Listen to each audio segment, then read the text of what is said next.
Hi, I'm Avlin and I'm an intern with Lexis and Company for the month of July, and today I'll be discussing the topic of settlement of dispute. Disagreement on the point of law or fact, a conflict of legal views, or of interest between the states. These all conflicts need to be solved. So the mode in which these conflicts are to be solved is determined by the United Nations. So whosoever is the member of United Nations will be dealt according to the provisions or everything laid down under the Charter of United Nations. So Article 2, Clause 3 of the United Charter states that settle disputes by peaceful means. So this particular article is determined or is specifically mentioned for the member states. Further, Security Council's role. We talk about Security Council's rules because Security Council is the one who has to determine the existence of threat to the peace, breach of peace or act of aggression, and will take measures to maintain and restore peace and security. Further, before making any recommendation, Security Council will ask the parties to comply. So, if the parties are not willing to comply, Security Council cannot issue any order or anything of that sort. Further, we have Article 41. Article 41 states that measures to be taken against the country.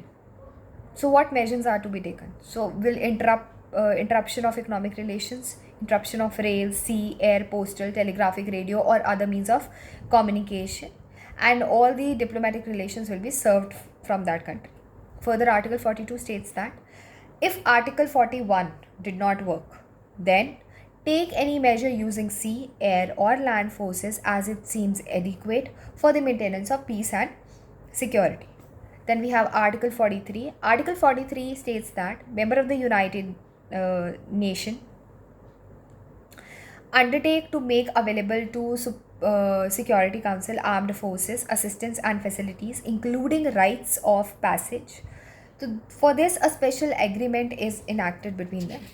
And then we have Article 51, which deals with settlement of disputes. It talks about that nothing in this present charter shall impair the inherent right of an individual and collective defense if armed attack occurs against a member of the United Nations until Security Council has taken measures necessary to maintain international peace and security. And when we talk about settlement of dispute can basically be divided into two parts. So, settlement of dispute can either be done through pacific means or can be done through compulsive means.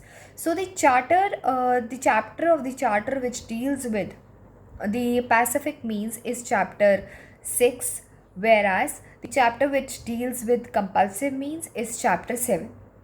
So, what are the modes which have been mentioned in the chapter 6 under the name of pacific means? That is negotiation. So, uh, countries are asked to communicate and settle the matter on their own. The number two is good office. A third country or the third party is put into the picture, and the countries are asked to solve their problems. And then we have inquiry.